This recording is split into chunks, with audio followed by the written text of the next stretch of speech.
Electric field intensity due to क्या? Electric field intensity due to electric dipole. क्या उसमें doubt? उसमें sir axial point वाला में सर आपका नेगेटिव आया था फॉर्मूला में। तो कॉमन सेंस लगाइए, क्यों आया था?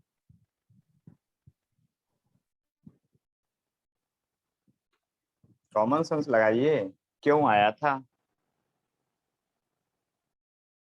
सर चलिए उसमें आप देखिए, वो जो इलेक्ट्रिक इंटेंसिटी वाले जो नेगेटिव चार्ज वाला था उसमें आप माइनस हम ले समझ लिए। गए हैं, हम समझ गए हैं, समझ गए हैं, लेकिन आप दिमाग लगाइए क्यों ऐसा आया था। हम इसलिए तो जानबूझ के कॉपी में जो था, बुक में जो था, उसे उल्टा पढ़ाए थे, वो हमको भी पता था, लेकिन आप लोग डाउट नहीं पूछे थे, तो हमको लगा कि आप लोग समझ गए होंगे भाई। देखिए, इंटेंसिटी का हिंदी समझते हैं? इंटेंसिटी का मीनिंग यस सर। क्या? क्या? इफेक्ट। प्रभाव, है ना?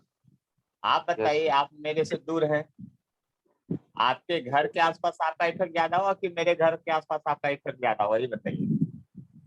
मेरे घर के आसपास। Very good.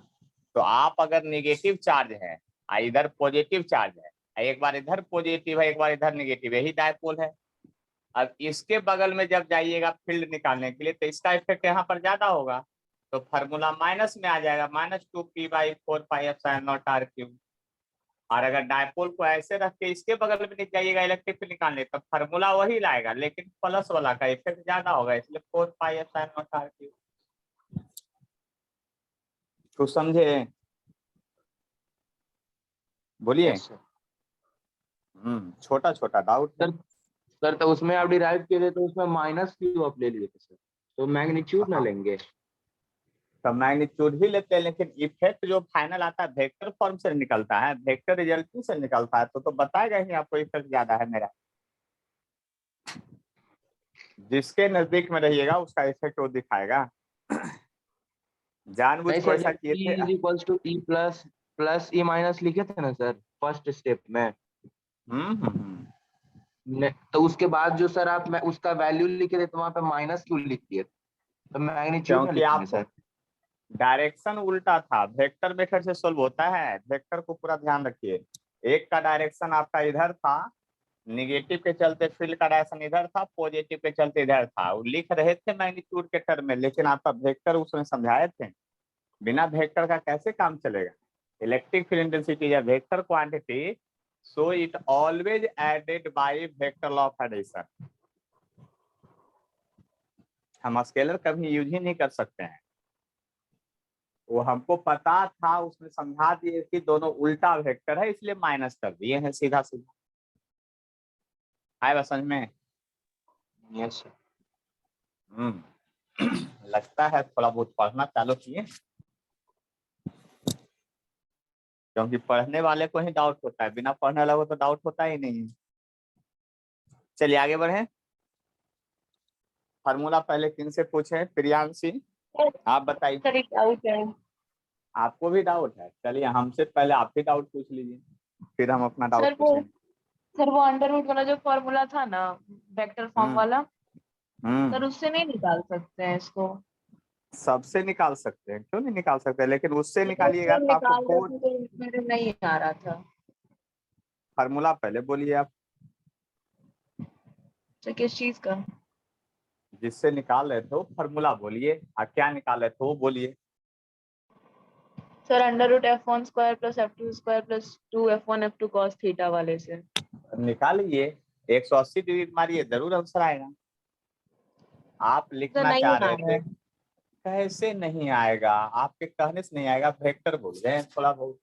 Electric field intensity निकाल रहे थे ना, यस सर। तो लिखिएगा E1 का स्क्वायर E2 का square plus twice E1 E2 cos five, तो cos 180 डिग्री, cos 180 यहाँ माइनस होता है, तो जब यहाँ माइनस होता है तो आप लिखिएगा E1 का स्क्वायर E2 का square minus twice E1 E2। और जब लिखिएगा तो ये हो गया E1 प्लस E2 का होल स्क्वायर के बदले E1 माइनस E2 आ जाएगा डायरेक्ट, देख लीजिए। और मैग्नीट्यूड लिखना है इसलिए मॉड में लगाइए।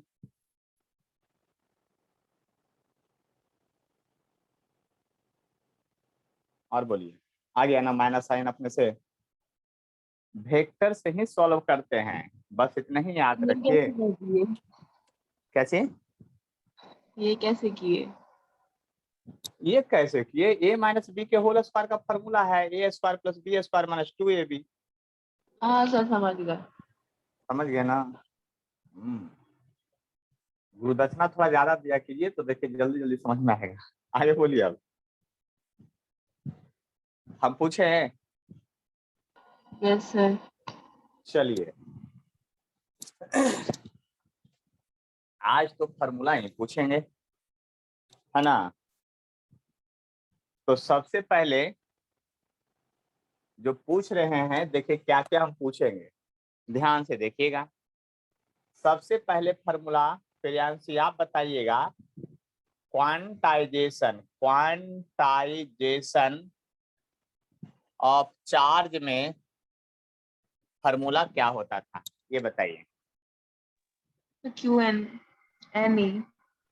Q equal to plus minus NE। Plus minus किसके लिए दिया गया था? Sir charge. बोलिए जल्दी। चार्ज के लिए। चलिए आप बताइए, कूलम्बिक फोर्स या इलेक्ट्रोस्टैटिक फोर्स या फोर्स बिटवीन टू चार्ज का फॉर्मूला बताइए। फोर्स बिटवीन टू चार्ज का फॉर्मूला क्या होता है? Sir F is equal to Q1 Q2 by 4 pi epsilon naught r square। Q1 Q2 by R square याद कीजिएगा, और कांस्टेंट तो हर हाल में आएगा, इसको याद नहीं किया जाता है। वो तो हर हाल में आएगा। चलिए आप अपना माइक ऑफ कर लीजिए। चलिए अंशु प्रिया आप बोलिएगा, electric field intensity due two point charge क्या होगा? Electric field intensity due two point charge, एक पॉइंट चार्ज Q के चलते सर्टेन डिस्टेंस पर इलेक्ट्रिक फील्ड इंटेंसिटी का फॉर्मूला क्या होगा?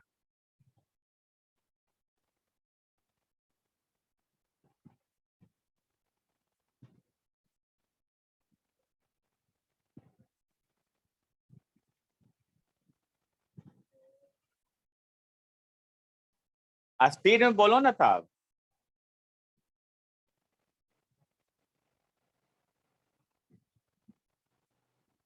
थोड़ा फास्ट में।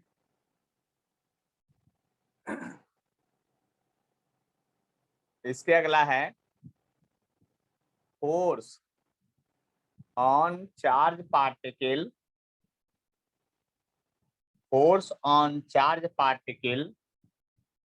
इन यूनिफॉर्म इलेक्ट्रिक फील्ड यानी कि force on charge particle in uniform electric field का फॉर्मूला क्या होता है?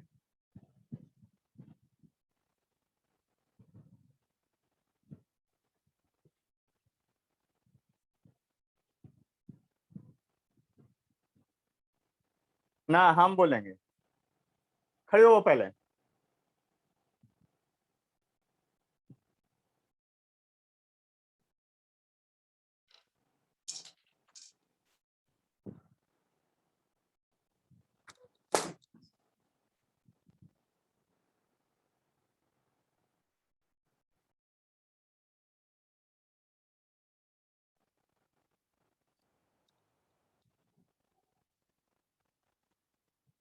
चलिए देखिए, force on a charge particle in uniform electric field.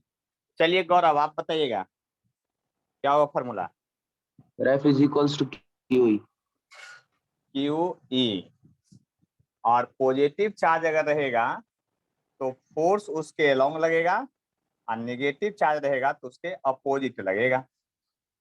बस इतना अंतर याद रखना है। इसके बाद एक टर्म था electric dipole moment. Electric dipole moment electric dipole moment का जो डायरेक्शन होता था, तो इलेक्ट्रिक डायपोल पहले बनाना पड़ेगा, एक नेगेटिव चार्ज और एक पॉजिटिव चार्ज, और डायपोल मोमेंट का डायरेक्शन जो होता था नेगेटिव से पॉजिटिव उल्टा होता था, जबकि इलेक्ट्रिक फील्ड पॉजिटिव से नेगेटिव होता था। तो अब जरा ध्यान से देखिएगा, यहाँ पर डायपोल मोमेंट का जो फॉर्मूला होता है वो चार्ज गुने लेंथ होता है एक्चुअली, इसलिए लेंथ होता है, लेकिन ये लेंथ के बदले आपको हम लोग एनसीईआरटी में 2a से रिप्रेजेंट करते हैं, इसलिए ट्वाइस ए क्यू हम लोग जनरली यूज करते हैं। देख लीजिए, बात समझ लीजिए अच्छी तरह से, है ना।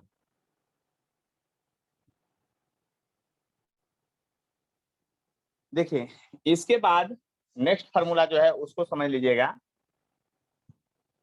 हम लोग लिखे थे ऐसा, इलेक्ट्रिक फील्ड इंटेंसिटी, चलिए electric field intensity due to electric dipole, electric dipole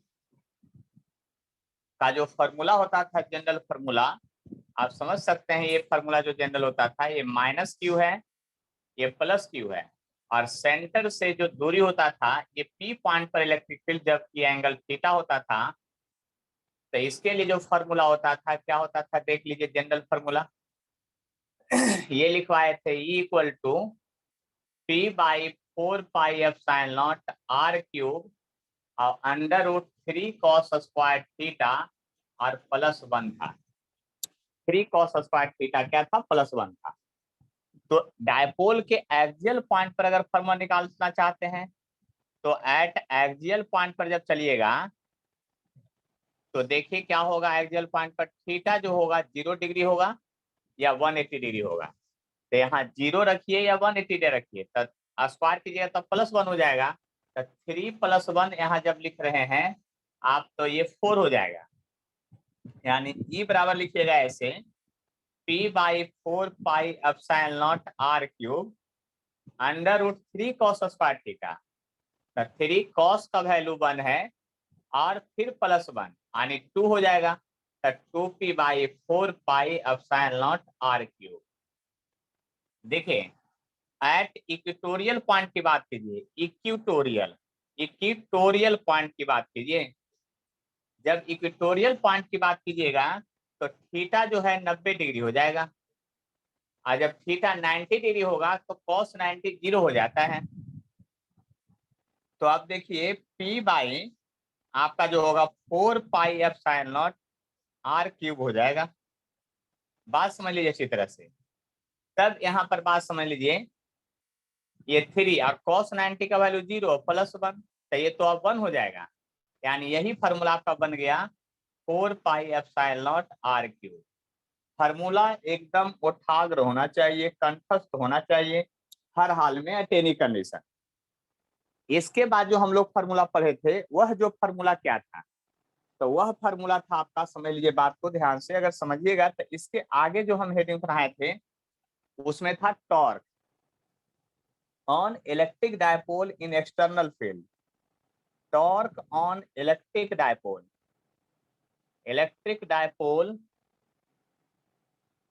torque on electric dipole, और टॉर्क का जो फॉर्मूला था, torque tau vector equal to P cross E आया था, P क्रॉस E के फॉर्म में, और इसी को हम लोग लिखते थे फिर आपका मैग्नीट्यूड के टर्म में लिखते थे, तो टाउ इक्वल टू लिखते थे PE sin थीटा। देख लीजिए ध्यान से, ये टॉर्क का डेफिनेशन हम लोग यहाँ तक पढ़े थे दो तरह से, है ना, एक आपका क्रॉस प्रोडक्ट में और एक आपका सिंपल मैग्नीट्यूड के टर्म में। इसके बाद जो पढ़ना था उसमें ये था कि टाइम पीरियड क्या होता है ये बताना था। Time period of electric dipole आपको निकालना था, वो क्या होता है उसके बाद की बात करते हैं, ठीक है। टाइम पीरियड तो टाइम पीरियड जो था, चलिए इधर लिखते हैं, पहले इसका स्क्रीनशॉट एक बार ले लीजिए, यही सब फार्मूला सारा हम पूछेंगे, बस समझ लीजिए सारा फार्मूला, ये सब बार बार आपको एग्जाम में आएगा, ये सब एकदम 100% याद होना चाहिए। किंतु परंतु बिल्कुल नहीं होना चाहिए, क्योंकि इस टॉपिक का यूज फिर आगे जब इलेक्ट्रोस्टैट सेकेंड पार्ट में जाएंगे तो इसका डायरेक्ट फॉर्मूला वहां यूज में आएगा, बस समझ लीजिए।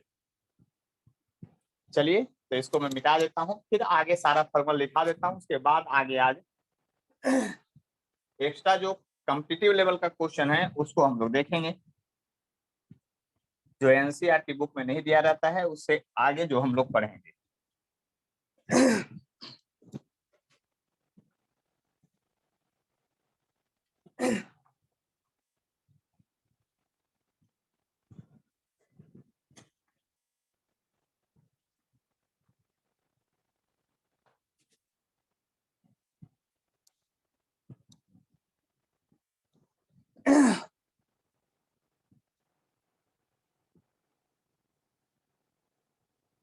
देखिए, time period of electric dipole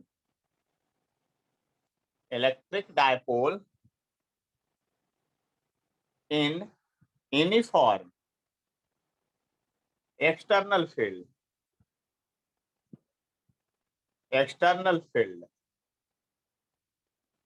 uniform external field में टाइम पीरियड का फॉर्मूला होता है, जैसे कि कोई इलेक्ट्रिक डायपोल को एक्सटर्नल फील्ड में, जब ये फील्ड है एक्सटर्नल, और कोई डायपोल को जब इसमें रोटेट करके छोड़ दीजिएगा ऐसे, अगर ये प्लस क्यू है माइनस क्यू है तो डायपोल बन गया और एंगल थीटा दे दिए।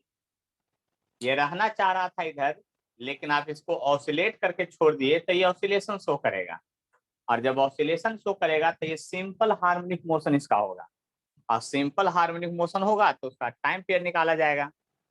क्या होगा? टाइम पीरियड निकाला जाएगा, और टाइम पीरियड जब लिखेंगे तो 2 पाई होगा आपका, और अंडर रूट जो हो जाएगा आपका I/P हो जाएगा। और अगर इसी में फ्रीक्वेंसी लिखना चाहते हैं तो 1/2 पाई होगा इसका उल्टा, और PE/I हो जाएगा फ्रीक्वेंसी का फॉर्मूला। दोनों फॉर्मूला याद कर लेंगे। ऐसे हम लोग जनरली एक फॉर्मूला याद करते हैं टाइम पीरियड का सब जगह, और टाइम पीरियड का उल्टा फ्रीक्वेंसी होता है, जो ऊपर है सो नीचे, और जो नीचे है सो ऊपर हो जाता है, बस इतना ध्यान रखिएगा।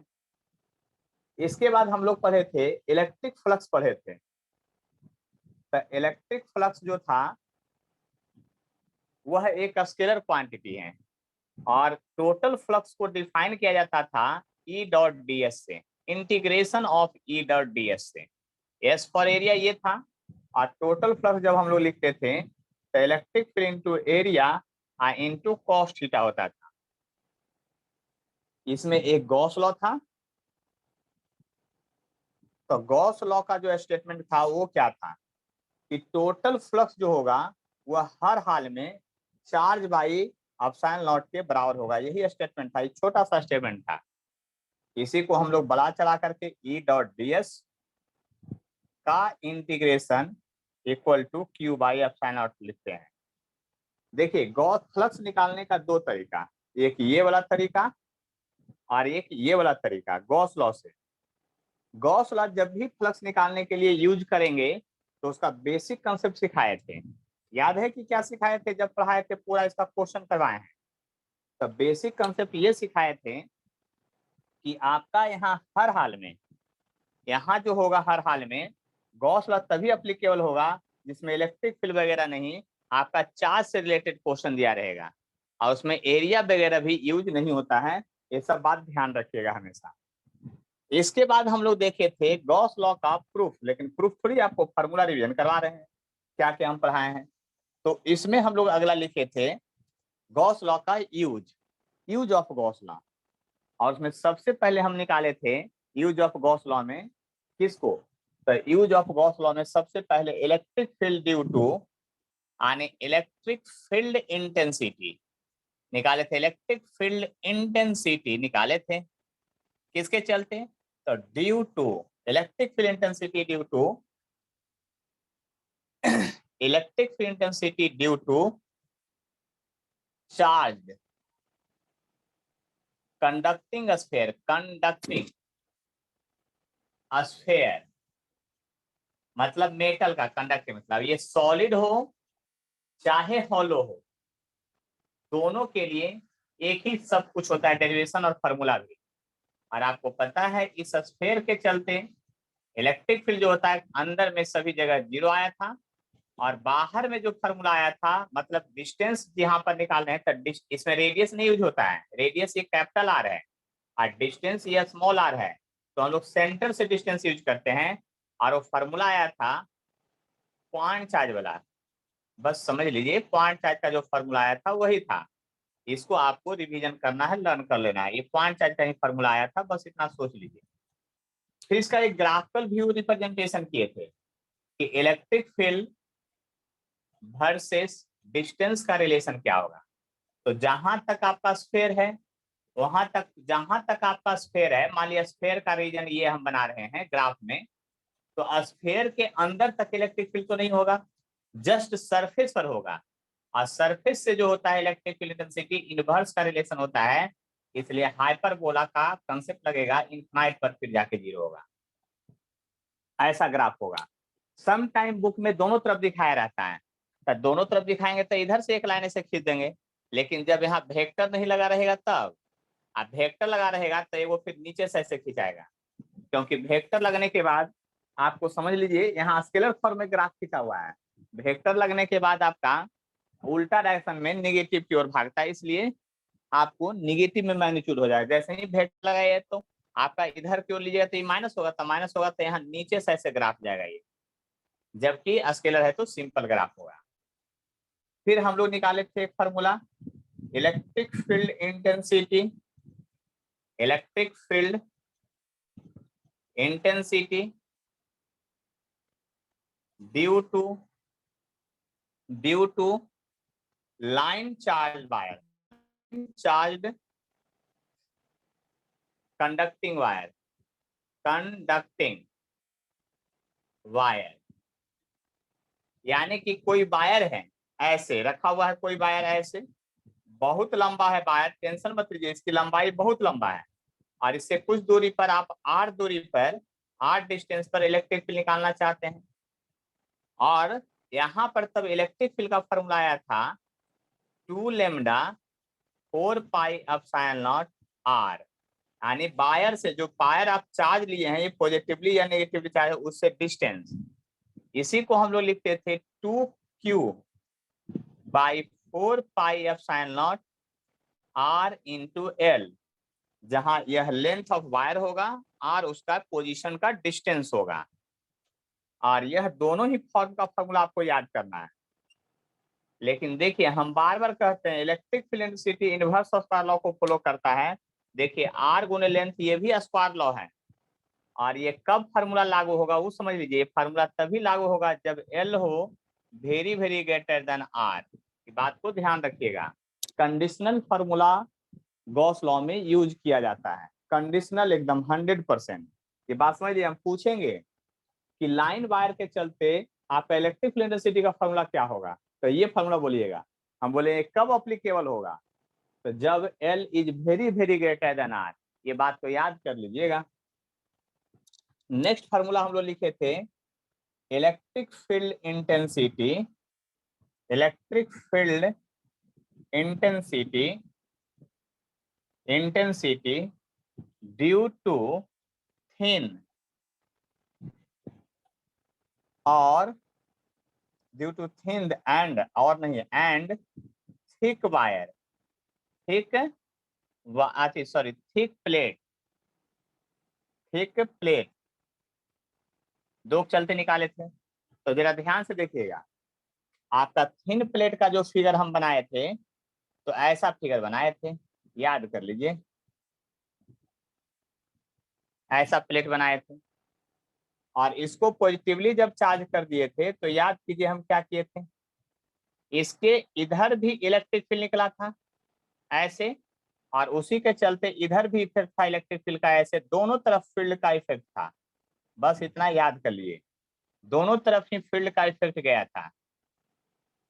लेकिन जब थिक प्लेट के चलते बनाए थे तो याद कीजिए थिक प्लेट के चलते क्या था कि एक तरफ इफेक्ट था, और समझाए थे क्यों ऐसा था, और उसके लिए आपको दो मेथड से मैं समझाया था। एक स्फीयर का फॉर्मूला से भी डेराइव कर दिए थे, और ये जब चार्ज था तो इसके चलते जो इफेक्ट था मात्र एक तरफ दिखाया गया था, ऐसे एक तरफ मात्र, या किसी भी मेटालिक बॉडी के चलते, स्फीयर ही हो या कोई भी बॉडी हो, किसी तरह का बॉडी हो, है ना, उसके चलते जो इफेक्ट होगा इलेक्ट्रिक फील्ड का, वह इफेक्ट का जो फॉर्मूला था वो सब का सेम फॉर्मूला था, याद कर लीजिए, है ना। और याद कर लीजिए कि यहाँ पर हम क्या कहना चाह रहे हैं, हम ये कहना चाह रहे हैं यहाँ पर इलेक्ट्रिक फील्ड का जो फॉर्मूला था सिग्मा बाई 2।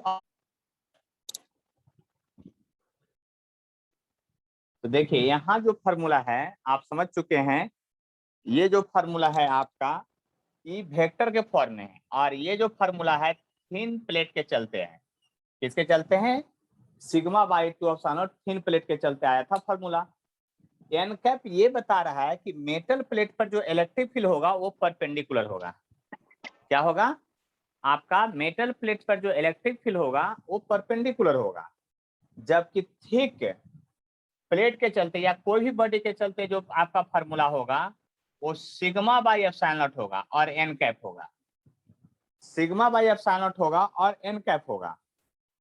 और एन कैप सिर्फ डायरेक्शन बता रहा है कि मेटल बॉडी पर जब भी फील्ड होगा तो हर हाल में वो क्या होगा, परपेंडिकुलर होगा। यहाँ तक एनसीईआरटी का टॉपिक था, एनसीईआरटी का सिलेबस था, इस बात को समझ लीजिए, ठीक है। यहाँ तक जो है आपका किसका सिलेबस था, एनसीईआरटी का सिलेबस था, और एनसीईआरटी के अकॉर्डिंग मैं सब कुछ पढ़ा दिया हूँ इलेक्ट्रोस्टैटिक का पहला चैप्टर, और फार्मूला भी रिवीजन करवा दिए हैं। आप लोग फार्मूला कॉपी इसी तरह से बनाएंगे, हम पहला चैप्टर में बना के बता दिए हैं, अगला चैप्टर से आपको खुद बनाना पड़ेगा। आज पहला चैप्टर का केवल फार्मूला ही समझाएं कैसे लिखा जाता है, डायग्राम जरूर लिखिएगा, उसके बगल में कंडीशन जरूर लिखिएगा कि कब लागू होगा कब लागू नहीं होगा। जैसे यह जी फार्मूला जो है लार्ज प्लेट रहेगा, बहुत बड़ा प्लेट रहेगा, उसके नजदीक में फार्मूला लागू है, बहुत दूर के लिए फार्मूला नहीं है, ये लार्ज प्लेट के लिए है, मतलब थिन और लार्ज होना चाहिए तब होगा ये लागू होगा, यानी कंडीशन भी अप्लाइड होता है सभी जगह, ठीक है। और इसका देखिए अभी जस्ट जनरल फार्मूला हम डिराइव करेंगे, इसका जनरल फार्मूला हम डिराइव करेंगे, वो फार्मूला आपका लंबा है उसको देखेंगे। तो पहले इसको स्क्रीनशॉट कर लीजिए और तब फिर बताते हैं आगे का कंसेप्ट। आगे बढ़े, देख लीजिए, बात समझ लीजिए इसी तरह से। स्क्रीनशॉट ले लीजिए एक बार सारा क्वेश्चन फार्मूला का, और अगले क्लास से एकदम एक एक फार्मूला जिस तरह से हम लिखे हैं उसी तरह से पूछेंगे पहले, और जितना कम याद करके आएंगे समझने के लिए उतना ही आगे कम समझ में अब आएगा, क्योंकि इलेक्ट्रोस्टैट से लेकर के सब सीरीज में है। आपको ऐसा नहीं होगा कि फार्मूला नहीं याद करेंगे और समझ में आता रहेगा, ऐसा कुछ भी नहीं होने वाला है। इसलिए सारा कंसेप्ट डेरिवेशन भी रखना पड़ेगा। आप ये मत सोचिए कि ऑब्जेक्टिव एग्जाम है तो डेरिवेशन याद नहीं करेगा, डेरिवेशन से आपको न्यूमेरिकल बनाने का कंसेप्ट पकड़ाएगा कि कैसे कैसे हो रहा है। जैसे वेक्टर अप्लाई हो रहा है तो क्वेश्चन भी तो वेक्टर मेथड अप्लाइड होगा। तो इन सभी बातों को ध्यान में रखते हुए फार्मूला भी याद रखना है, और जहां जो कंडीशनल अप्लाइड होगा वहां कंडीशन अप्लाइड भी याद रखना पड़ेगा, और इससे ज्यादा हम हेल्प कर नहीं सकते हैं। आज देखिए आपका आज पौन घंटा तो ऐसा ही निकल गया आपका फार्मूला रिवीजन करवाने के लिए। चलिए ऑनलाइन में भी उतना ही अच्छा पढ़ा दे रहे हैं जितना ऑफलाइन में है ना, ऑफलाइन में फार्मूला रिवीजन कराते हैं, आप लोगों को भी करवा दिए हैं, ठीक है। अब देखिए ध्यान से आगे बढ़ते हैं, और अब एक्स्ट्रा चीज पढ़ाते हैं। एक्स्ट्रा चीज जो आपको बोर्ड एग्जाम भी आ जाता है कभी कभी, और कंपटीशन में तो आएगा ही हर हाल में। सबसे पहले मैं निकालना चाहता हूं electric field intensity due to charge conducting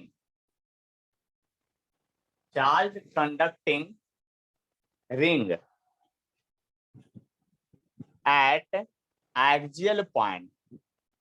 कौन पॉइंट? एक्सियल पॉइंट पर। बात को समझने का कोशिश करेंगे, प्रयत्न करेंगे, निश्चित समझ में आएगा। हाँ, इसके लिए बेसिक मैथ ये सब आना चाहिए। अब इंटीग्रेशन नहीं आएगा तो अब आगे का डेरिवेशन कैसे समझ में आएगा? अब तो इंटीग्रेशन से रिलेटेड आपका आएगा। देखिए ध्यान से समझिएगा, एक रिंग है तो रिंग हमको भी गोल गोल बनाने आता है, लेकिन हम गोल गोल रिंग नहीं बनाते हैं, हम अंडाकार रिंग बनाए हैं। इस रिंग का मतलब ये हुआ कि आपके कैमरा की तरफ ऐसे फोटो करके नहीं रिंग बनाया गया है, ऐसे रिंग रखा हुआ है तब फोटो लिया गया है। मतलब रिंग जो है हमको भी बनाने आता है बोर्ड पर। अगर वह रिंग बनाते तो जानते क्या हो, वहां से एक्सिस ये बोर्ड पर हवा में आ जाता, और हमको एक्सिस बोर्ड पर दिखाना था तो रिंग को बोर्ड पर ऐसे रख दिए हैं, तो ये एक्सिस भी तो हमको दिखेगा इधर, तो हमको एक्सिस का भी स्टडी करना था, इसीलिए मैं इधर एक्सिस दिखा रहा हूँ। हमको एक्सिस भी दिखाना था। रिंग के दोनों तरफ एक्सिस होता है, ऐसा नहीं कि एक ही तरफ होता है, इधर भी एक्सिस होगा, तो हम इधर स्टडी कर रहे हैं इसलिए इधर नहीं दिखा रहे हैं। देखिए यहां से मैं क्या कर रहा हूं, रेडियस दिखा रहा हूं। ये क्या है? आपका रेडियस है। रेडियस को मैं यहाँ ए से डिनोट कर रहा हूँ, ए से। A for radius of ring है, यहाँ लिखेंगे हम। ए जो है आपका रेडियस ऑफ रिंग है, रेडियस ऑफ रिंग है। अब देखिए ये पूरे रिंग पर जो चार्ज है ना वो क्यू है, क्यू है चार्ज ऑन रिंग है, बस समझ लीजिए। और जिस पॉइंट पर मैं इलेक्ट्रिक फील्ड निकालना चाहता हूं उस पॉइंट पर यहां से एक लाइन खींच रहा हूं, यहीं पर हम इलेक्ट्रिक फील्ड इंटेंसिटी निकालना चाहते हैं, यही पॉइंट पर। और जो ये पी पॉइंट है ना, इसके सेंटर से, रिंग के सेंटर से एक्स दूरी पर है। कितना दूरी पर है? एक्स दूरी पर है। तो एक्स क्या है वो भी समझ में आ गया होगा। Distance between ring and axial point है, distance between ring, distance between ring and axial point है। कौन है? एक्सियल पॉइंट है पी पर, वहीं तक आपको निकालना है। अब वहां पर इलेक्ट्रिक फील्ड निकालना है। तो देखिए अब प्रॉब्लम क्या है, यहाँ पर प्रॉब्लम बहुत बड़ा क्रिएट हो गया है। हम लोग को जो डिफाइंड फार्मूला मिला है, जो लॉ मिला है कूलम्ब्स के द्वारा, वह लॉ जो था आपका पॉइंट चार्ज के लिए डेरिवेशन था, एक चार्ज के लिए डेरिवेशन था, छोटा चार्ज के लिए डेरिवेशन था। अब आपको लार्ज चार्ज आ गया, मतलब चार्ज का सिस्टम आ गया, या तो स्टेट वायर हो या तो रिंग हो, कोई भी उसमें चार्ज का सिस्टम आ गया है।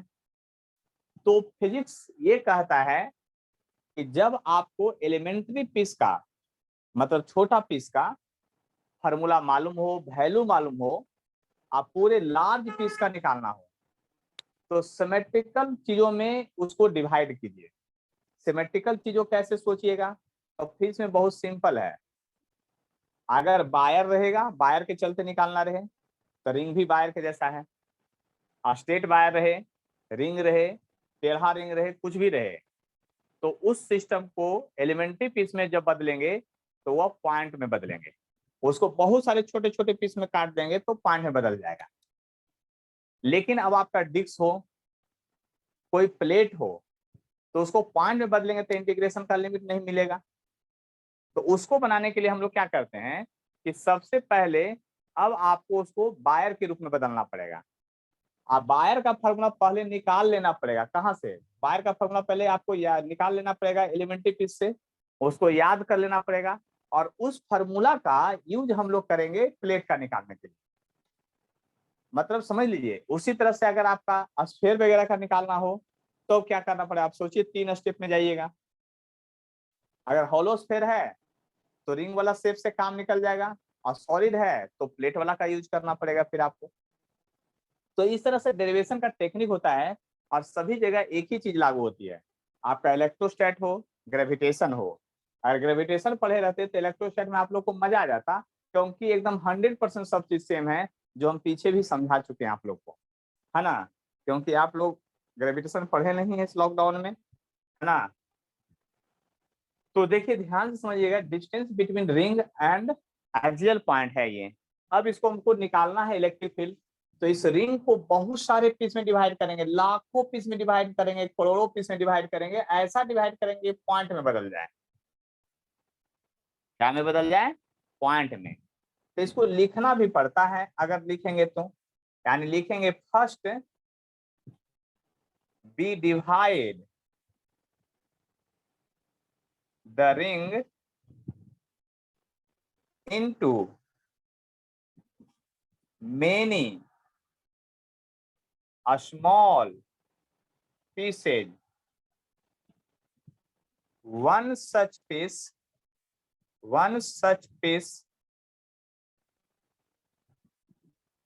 of length dl, taken. यानी इसको बहुत सारे पीस में डिवाइड किया, उसमें एक छोटा सा पीस है जिसका लेंथ dl है, उसको मैं कंसीडर कर रहा हूं। और इस पॉइंट का नाम, जिस पॉइंट को लिए हैं उस पॉइंट का नाम हम कैपिटल ए से डाल रहे हैं। मेरी मर्जी, आप उससे डाल दीजिए, एम से डाल दीजिए, एन से डाल दीजिए, जिससे डालना डाल दीजिए, लेकिन मैं कैपिटल ए से डाला हूं। ठीक है। तो जैसे ही उसको बहुत सारे पीस में कंसीडर किए, तो इसको आपको यूज कर रहे हैं, इसको आप कंसीडर किए हैं, तो इस छोटे से पीस पर आपको चार्ज निकालने की जरूरत पड़ेगा। तो चार्ज जब स्मॉल पीस होगा, तो चार्ज ऑन स्मॉल पीस जब यूज कीजिएगा, स्मॉल पीस, तो डी क्यू हो जाएगा, क्योंकि पूरे में चार्ज क्यू है, तो छोटे पीस पर चार्ज डी क्यू हो जाएगा। सीधा सीधा बात है। अब आप इलेक्ट्रिक फील्ड निकालिएगा इसके चलते, तो इसके चलते इलेक्ट्रिक फील्ड निकालिएगा तो डीई होगा। डीई क्यों लिखे हैं? डी मतलब स्मॉल। अब बताइए, इसके जब पूरा रिंग के चलते तभी नहीं निकाला, अभी एक पॉइंट चार्ज के चलते है, इसको पॉइंट में बदल दिए छोटा छोटा पीस में बदलने के बाद, और तब उसके चलते निकाल रहे हैं, तो डी होगा, स्मॉल इलेक्ट्रिक फील्ड होगा। और जब स्मॉल इलेक्ट्रिक फील्ड होगा तो याद कीजिए यहाँ पर थीटा एंगल बना रहा है एक्सिस के साथ। तो इलेक्ट्रिक फील्ड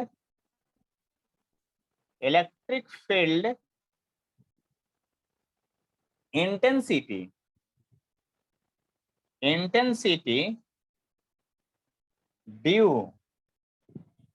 अब इधर से मैं घेर देता हूं, देख लिए ध्यान से, ऐसे पूरा एकदम, due to a small piece due to a small piece at point P जब निकालने चलेंगे तो आप डी लिखेंगे, और अभी हम मैग्नीट्यूड लिख रहे हैं, न कि डायरेक्शन। डायरेक्शन यहाँ दिखाया हुआ है मैग्नीट्यूड के टर्म में, वेक्टर के टर्म में नहीं लिख रहे हैं।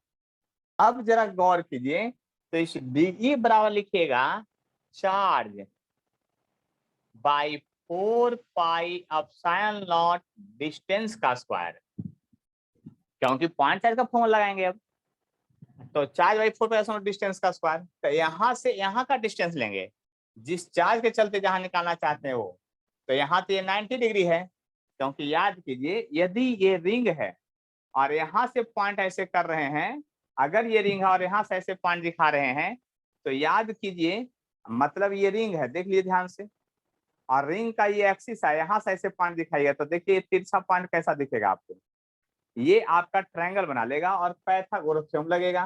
तो ये डिस्टेंस जो निकल के आएगा, ये डिस्टेंस यहाँ से एपी, वह क्या होगा डिस्टेंस, सोच लीजिए, एक्स स्क्वायर प्लस ए स्क्वायर होगा, एक्स स्क्वायर प्लस ए स्क्वायर का अंडर रूट होगा। लेकिन यहाँ तो डिस्टेंस जब लिखेंगे तो लिखेंगे एक्स स्क्वायर प्लस ए स्क्वायर, और डिस्टेंस का होल स्क्वायर होता है फार्मूला में, पॉइंट चार्ज में याद कर लीजिए, पॉइंट चार्ज के फार्मूला में डिस्टेंस का क्या होता है, होल स्क्वायर होता है। तो अब होल स्क्वायर जब गायब होगा, तो आपको तो समझदार हैं, समझ गए होंगे कि अब आ जाएगा D Q by 4 pi epsilon naught X square plus A square आ जाएगा, ऐसा आ जाएगा ब्रैकेट में, है ना। अब देखिए जरा गौर से समझिएगा, हम लोग अभी स्मॉल चार्ज के चलते, मतलब 5 के चलते यहाँ इलेक्ट्रिक फील्ड निकाले हैं, और अब इलेक्ट्रिक फील्ड जो है जरा गौर से देखिएगा, इसका दो कंपोनेंट होगा। वेक्टर मेथड यूज कीजिए, तब न कहे कि पूरा फिजिक्स में घूम जाइएगा इलेक्ट्रोस्टैटिक पढ़ते पढ़ते। वेक्टर मेथड यूज कीजिएगा तो याद कीजिए क्या होगा, जिधर से एंगल सट जाता है ना उधर कॉस थीटा जाता है।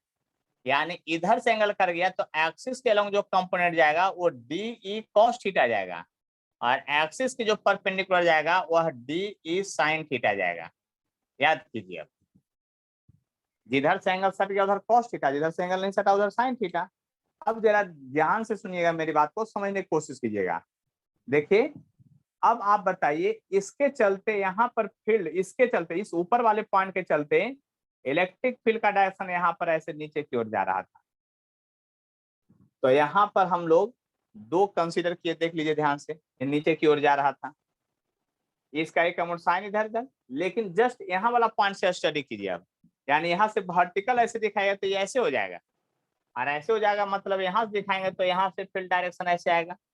जब फील्ड डायरेक्शन ऐसा आएगा तो इमेजिन कीजिए, सब लिखेंगे नहीं, बोल रहे हैं सिर्फ, यहाँ से अब कल्पना कीजिए कि लाइन जब ऐसे जाएगा डीई का, तो यहाँ से भी सिमेट्रिकल पोजीशन में थीटा मानिएगा, उसका कॉस कंपोनेंट इधर जाएगा और साइन जस्ट इसके ऊपर चला जाएगा। तो यानी कहने का मेरा मतलब ये हुआ कि रिंग के चलते जब इलेक्ट्रिक फील्ड निकालने चलेंगे आप किसी भी पॉइंट पर, एक्सियल पॉइंट पर, तो ऊपर के चलते ऐसा फील्ड होगा, देख लीजिए ध्यान से, ऐसा होगा आपका, देख लीजिए ऐसा होगा, और नीचे के चलते निकालेंगे तो ऐसा होगा। तो इसका साइन कंपोनेंट जो होगा और इसका साइन कंपोनेंट जो होगा वर्टिकली अपोजिट होगा और मैग्नीट्यूड में सेम होगा, इसलिए वेक्टर मेथड के हिसाब से दोनों एक दूसरे को कैंसिल कर देगा। क्या कर देगा? कैंसिल कर देगा। अब इतना समझाने के बाद पॉइंट हम कैसा लिखेंगे वो सोचिए। हम पॉइंट लिखेंगे बहुत रटा रटाया जैसा, लिखेंगे due to symmetry, due to symmetry sign component of electric field is cancelled out। देख रहे हैं ना, अब जो बच्चा कॉपी से छापेगा उसको तो सिर्फ इतना ही दिखाई देगा, जो यहाँ समझाए 5 मिनट तो दिखाई देगा नहीं। लेकिन बनाइए इंजीनियर लोगों का, साइंटिस्ट लोगों का ऐसा चीज बना दिया है कि अब रिकॉर्डेड रहेगा, दोबारा देख सकते हैं, है ना। जो ऑनलाइन का भी कुछ अपना फायदा है, ऑफलाइन का भी कुछ फायदा है ना। ऑनलाइन का फायदा है कि दोबारा देख लीजिए, है ना। तो टेंशन मत लीजिए, आने कैंसल आउट हो जाएगा ये साइन कंपोनेंट। तो अब जो इलेक्ट्रिक फील्ड मिलेगा वो एक्सिस के अलॉन्ग मिलेगा। यानी कि एक कठोर यानी कटु शब्द बात 100% सही बात बोल रहे हैं, वो समझ लीजिए। अब रिंग के चलते जो इलेक्ट्रिक फील्ड होगा ना वह हर हाल में एक्सिस ऑफ रिंग के अलॉन्ग होगा, सिर्फ एक्सिस ऑफ रिंग के अलॉन्ग होगा, बस इतना याद रखिए, क्योंकि साइन कंपोनेंट चारों तरफ से मिलकर के सबको कैंसिल कर देगा। अभी आप समझे थे कि डायमेट्रिकली अपोजिट पॉइंट का कैंसिल हुआ था, ये भी तो डायमेट्रिकली अपोजिट पॉइंट होगा, ये भी तो डायमेट्रिकली अपोजिट पॉइंट होगा, उसके चलते सारा कैंसिल हो जाएगा। बात को समझने की कोशिश कीजिए। तो इसका मतलब आपको इलेक्ट्रिक फील्ड इंटेंसिटी रिंग के चलते सिर्फ एक्सिस के अलॉन्ग होगा। तो लिखते हैं यहां पर इलेक्ट्रिक फील्ड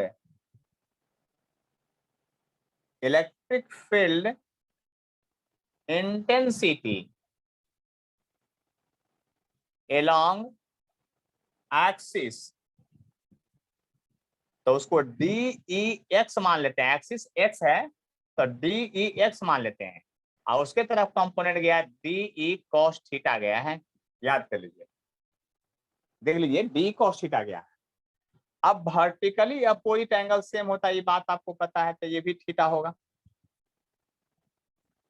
अब cos थीटा का वैल्यू मालूम नहीं है, DE का वैल्यू तो हम निकाल चुके हैं, लेकिन cos थीटा का वैल्यू मालूम नहीं है। तो इस ट्रायंगल में आएंगे, इन ट्रायंगल OAP में,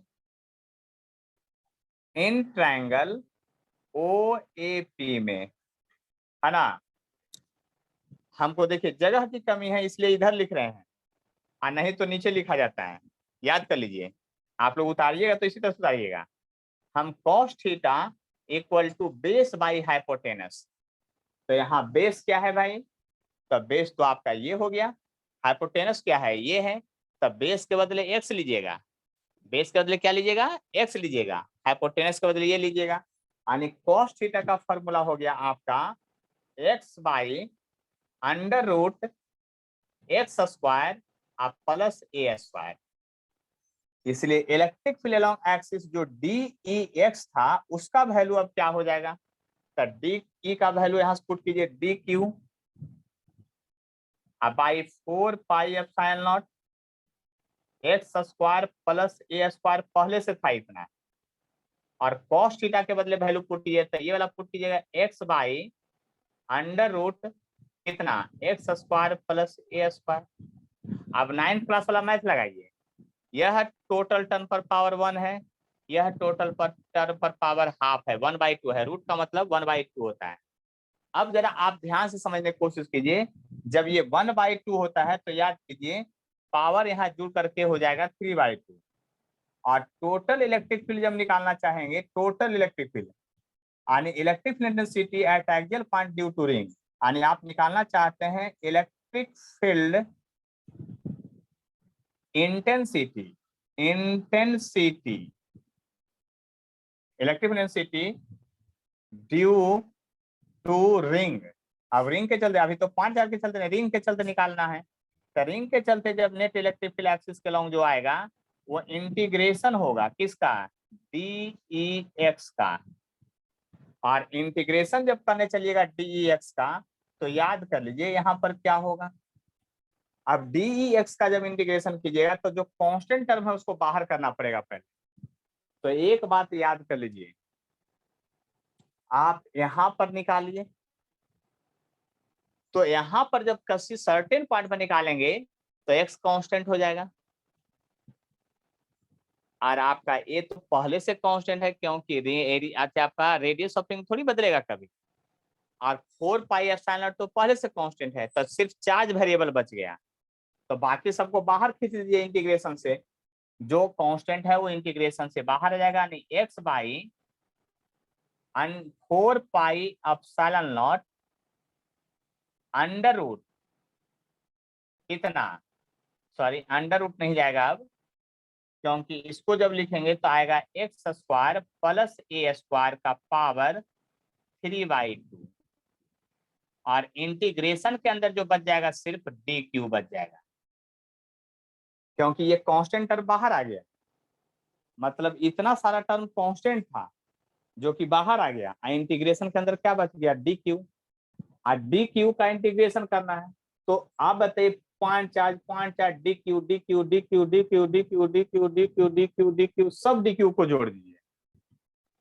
यानी इंटीग्रेट कर दीजिए, चार्ज स्केलर क्वांटिटी है, तो इस पर टोटल चार्ज रिंग पर क्यू था, टोटल चार्ज रिंग पर क्या था, क्यू था, इसलिए इसका इंटीग्रेशन भी जो होगा आपका कहां से कहां लिमिट भागेगा, 0 से क्यू तक, यहीं तक इंटीग्रेशन जाएगा।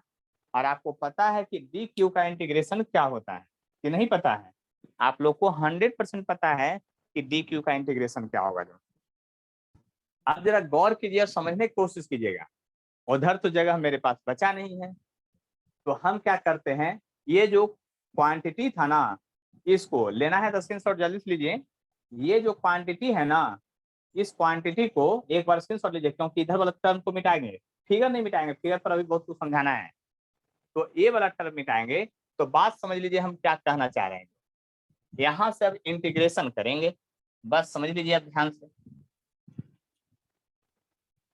तो आपको जो है टर्म को समझिएगा अच्छी तरह से, हम क्या कहना चाह रहे हैं, इंटीग्रेट करेंगे। अब तो इंटीग्रेट करेंगे तो डी क्यू का इंटीग्रेशन क्या हो जाएगा, क्यू वहां से देख लीजिए, यानी electric field intensity at axial point due to ring जो होगा डी क्यू का क्यू हो जाएगा, जब क्यू हो जाएगा इंटीग्रेशन तक, ऊपर बचेगा क्यू इंटू एक्स और नीचे बचेगा 4 pi epsilon naught X square plus ए स्क्वायर का पावर 3/2। देख रहे हैं कैसे क्वेश्चन बनता है। अब ये फार्मूला भी लर्न कर लेना है हर हाल में, ये फार्मूला तो आपको याद करना ही पड़ेगा, रिंग के चलते एक्सियल पॉइंट पर इलेक्ट्रिक फील्ड इंटेंसिटी का ये फार्मूला हुआ, मेन फार्मूला हुआ, अब इसका केस चलेगा, तो केस चलेगा तो केस के पहले सब चीज मिटा देते हैं। यानी ये फार्मूला जब समझ में आ गया तो केस के पहले क्या क्या चलेगा वो अब समझ लीजिए। इधर वाले टर्म से अब हमको ज्यादा कोई मतलब नहीं है, क्योंकि अब डेरिवेशन हो चुका है। तो अब हम केस की बात करेंगे, ठीक है। तो फार्मूला जल्दी से याद कीजिए, क्या आया है, QX by 4πε0 X square plus A square का पावर 3/2 आया है। फार्मूला इसको याद कीजिए, जल्दी से याद कर लीजिए, क्योंकि इधर भी अब मिटाने वाले हैं। देख लीजिए, ध्यान से समझ लीजिए। अब ये सारा समझते हैं बारी बारी से, आसानी से, टेंशन मत लीजिए। बहुत सारा केस है, एक फार्मूला से बहुत सारा चीज निकलेगा, बस सोच लीजिए। देखिए यहाँ पर जो है बात को समझने की कोशिश कीजिएगा, हम क्या कहना चाह रहे हैं जो है ना। यहाँ पर जब कोशिश कीजिएगा अच्छी तरह से, तो देखिए क्या होगा, कोशिश जरूर आपका कामयाब होगा, है ना। हम निकालना चाह रहे हैं इलेक्ट्रिक फील्ड इंटेंसिटी, ठीक है। इलेक्ट्रिक फील्ड, देखिए इंटेंसिटी केस फर्स्ट में at centre of ring, centre of ring पर चले जाइए। जब सेंटर ऑफ रिंग पर चले जाइएगा तब क्या होगा, आपका डिस्टेंस घटते घटते 0 हो जाएगा। जैसे ही सेंटर ऑफ रिंग पर जाइएगा तो x जो होगा वो 0 हो जाएगा। नहीं, रिंग से एक्सिस पर थे, एक्सिस से रिंग के सेंटर पर आ गए, तो सेंटर ऑफ रिंग पर आए तो x 0 हो जाएगा। यानी इलेक्ट्रिक फील्ड इंटेंसिटी में फॉर्मूला था QX, Q गुने x था, तो x के बदले 0 पुट कीजिएगा, तो नीचे कुछ भी रहे उससे क्या मतलब है, आंसर तो फाइनली 0 आ जाएगा। नीचे जो भी फॉर्मूला याद किए थे उसको छोड़ दिए लिखना, अब तो 0 आ जाएगा। यानी पहला केस में ये बताया कि रिंग के सेंटर पर इलेक्ट्रिक फील्ड इंटेंसिटी 0 होगा। यानी यह रिंग है, अगर पूरा चार्ज है, फुल्ली चार्ज है, 100% चार्ज है, और देखिए याद कीजिए पहले ही डेरिवेशन में लिख दिए थे कंडक्टिंग रिंग। कंडक्टिंग मतलब समझते हैं ना, मेटल का रिंग के लिए सिर्फ डेरिवेशन हुआ है, नॉन मेटल पर नहीं। दिमाग लगा दीजिए, आपके फिजिक्स में जितना भी डेरिवेशन होगा इलेक्ट्रोस्टैट में इलेक्ट्रिक फील्ड का, वो मेटल के लिए पढ़ना है। नॉन मेटल के लिए रहेगा तो क्वेश्चन में लिखेगा और उसको फिर से जैसे मैं बता रहा हूँ उसी तरह से इंटीग्रेट कर करके बनाना पड़ेगा। और एडवांस वाले लोगों को तो मजा चखा देता है, बस समझ लीजिए। नीट और जेई तक तो छोड़ देगा, लेकिन एडवांस में क्वेश्चन जब भी आएगा तो आपसे नए तरह का क्वेश्चन पूछेगा और आपसे इंटीग्रेट करवाएगा ही हर हाल में। जैसे यहाँ से प्रोसेस सीखना है, ये नहीं कि फार्मूला याद कर लिए कहानी खत्म, तो क्वेश्चन नहीं बनने वाला इलेक्ट्रोस्टैट का। यहाँ फार्मूला याद कर लेने के बाद क्वेश्चन बन जाता तो मजा आ जाता, लेकिन वैसा नहीं कुछ होगा। फार्मूला याद करेंगे तो कुछ क्वेश्चन बनेगा, लेकिन कंसेप्ट भी डेवलप कीजिए धीरे धीरे। अब देखिए रीजन इसका समझिए, क्यों 0 हुआ इलेक्ट्रिक फील्ड इंटेंसिटी सेंटर पर। तो मान लीजिए this is the central point है ये। अब सोचिए, दो डायमेट्रिकली अपोजिट पॉइंट को कंसीडर कीजिए। मान लीजिए इधर से कंसीडर करते हैं डायमेट्रिक, इधर से एक चार्ज लिए तो इसके चलते यहाँ इलेक्ट्रिक फील्ड का इंटेंसिटी इधर होगा, और डायमेट्रिकली कोई इधर से लेते हैं तो उसके चलते इलेक्ट्रिक फील्ड इंटेंसिटी इधर होगा। और छोटा पॉइंट लीजिएगा, इसको बहुत सारे पीस में डिवाइड करके भी इंटीग्रेट किए थे, तो छोटा छोटा पीस लिए था, डी क्यू इधर भी और डी क्यू इधर भी, तो चार्ज का वैल्यू भी सेम और रेडियस यानी डिस्टेंस भी सेम, क्योंकि रेडियस सबका। तो क्या होगा, आपका इंटीग्रेट कर जाएगा। आखिर मतलब क्या होगा, वेक्टर मेथड के हिसाब से ये कैंसिल हो जाएगा। इस बात को समझ लीजिए अच्छी तरह से, वेक्टर मेथड के हिसाब से क्या हो जाएगा, आपका कैंसिल हो जाएगा। इस बात को समझ लीजिए अच्छी तरह से, एकदम बिल्कुल अच्छी तरह समझिए, ठीक है। तो सेंटर ऑफ रिंग की बात कर रहे हैं। अब जरा गौर कीजिएगा और ध्यान समझिएगा, 0 इसलिए होगा कि डायमेट्रिक, ऐसा नहीं कि दो ही जगह कैंसिल होगा, इधर से भी डायमेट्रिकली अपोजिट कैंसिल हो जाएगा सब, इधर से भी लीजिए तो कैंसिल हो जाएगा, इधर से लीजिए, मतलब हर एक पॉइंट का इलेक्ट्रिक फील्ड इंटेंसिटी यहीं पर 0 है। एक बात याद कीजिए, सेंटर पर सिर्फ 0 है, यहाँ पर 0 नहीं है। देखिए यहाँ पर वैल्यू होगा क्योंकि सब कैंसिल नहीं होगा, सिर्फ सेंटर पर 0 होगा। इस बात को ध्यान दीजिए, सिर्फ सेंटर पर 0 होगा एट सेंटर ऑफ रिंग। ये नहीं कि यार जेईई एडवांस में क्वेश्चन पूछा था यहाँ पर रख करके, तो बच्चा लोग है जो याद कर लेता सीधे जीरो होता है रिंग के अंदर। रिंग के अंदर जीरो थोड़ी होता है, रिंग के सेंटर पर सिर्फ जीरो होता है, बाकी किसी पॉइंट पर जीरो नहीं होता है। याद रहेगा पॉइंट जो बोल रहे हैं, कहाँ जीरो होगा? सिर्फ रिंग के सेंटर पर होगा और किसी पॉइंट पर जीरो नहीं होगा। ये पहला केस था इसका, है ना। अब दूसरा केस है एट इन्फिनिटी पर चलते, केस सेकंड में एट इन्फिनिटी पर चलते हैं। इन्फिनिटी, इन्फिनिटी पर, अनंत पर चलते हैं, बहुत दूरी पर। तो जब इन्फिनिटी पर जाइएगा तो एक्स टेंड्स टू इन्फिनिटी हो जाएगा। एक्स क्या हो जाएगा? इन्फिनिटी हो जाएगा। एक्स बराबर नहीं ना इन्फिनिटी होगा, यही ना डिस्टेंस एक्सियल पॉइंट के इन्फिनिटी पर चल रहे हैं। तो फार्मूला क्या था भाई? फार्मूला ये था क्यू एक्स, क्यू गुने इन्फिनिटी, एक्स के बदले 4 pi epsilon naught X square, तो इन्फिनिटी का स्क्वायर आप प्लस रेडियस का स्क्वायर का पावर 3/2। चलिए गौरव, इन सभी को गुना भाग करके बताइए कि आंसर क्या आएगा। हमको नहीं पता है, बोलिए जल्दी से, बोलिए जल्दी से। मैथ के स्टूडेंट हैं, सोल्व करके बताइए कि इसका आंसर क्या आएगा। Sir zero. जीरो आएगा, आप सही बोले हैं। क्योंकि इधर जो है इन्फिनिटी का, ऐसा नहीं सोचिए कि इन्फिनिटी से गुना कर देते इन्फिनिटी हो जाएगा आंसर। यहाँ पर इन्फिनिटी के सामने ए को जब कैंसिल कीजिएगा तो ये गायब हो जाएगा। इन्फिनिटी का स्क्वायर का पावर 3/2 कीजिएगा तो इन्फिनिटी का क्यूब आ जाएगा, एक इन्फिनिटी कटेगा, नीचे इन्फिनिटी का स्क्वायर बचेगा, इसलिए इसका आंसर जीरो हो जाएगा। यानी रिंग के सेंटर पर भी फील्ड जीरो होगा और वहां से इन्फिनिटी पर भी जीरो होगा। अब सोचिए दो जगह जीरो हो गया, तब आप दिमाग लगाइए। जब रिंग के सेंटर पर भी फील्ड जीरो है, यानी ऐसा रिंग है, रिंग के सेंटर पर भी फील्ड जीरो है, एक्सियल पॉइंट पर इनफाइनाइट डिस्टेंस पर चले जाइए तो भी फील्ड जीरो है। और एक्सियल पॉइंट का तो फार्मूला हम डिराइव कर चुके हैं। अब सोच लीजिए हम क्या क्या किए हैं। हमने सिर्फ इतना किया है कि इलेक्ट्रिक फील्ड इंटेंसिटी सेंटर पर भी जीरो है, इन्फिनिटी पर भी जीरो है। अब बीच में इलेक्ट्रिक फील्ड इंटेंसिटी है, यानी कि ऐसा हो सकता है कि सेंटर से जैसे ही दूर जा रहे होंगे तो इलेक्ट्रिक फील्ड इंटेंसिटी बढ़ते जा रहा होगा और फिर कुछ दूर के बाद घटते जा रहा होगा और तब इन्फिनिटी पर जीरो हुआ होगा। क्या हम गलत बात बोल रहे हैं? बोलिए जल्दी से आप लोग। No sir. एकदम सही बोल रहे हैं। तो हम ये पता करना चाहते हैं, मेरी हार्दिक इच्छा है, हम पता करना चाहते हैं, जानते हैं क्या? वह पोजीशन फाइंड आउट करना चाहते हैं जहां पर फील्ड मैक्सिमम है। एक्सियल पॉइंट का वह पोजीशन फाइंड आउट करना चाहते हैं जहां पर फील्ड क्या है? एकदम मैक्सिमम है। अब बताइए कैसे फाइंड आउट करेंगे? सोच लीजिए कैसे फाइंड आउट करेंगे, है ना।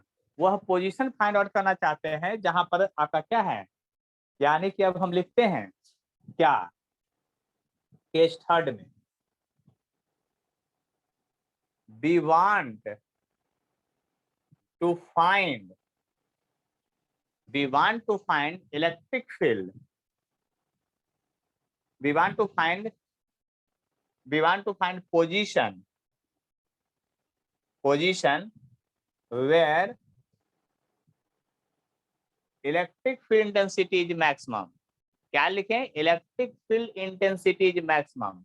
बड़ा लंबा टर्म है, हम ई मैक्स लिख करके छोड़ दें।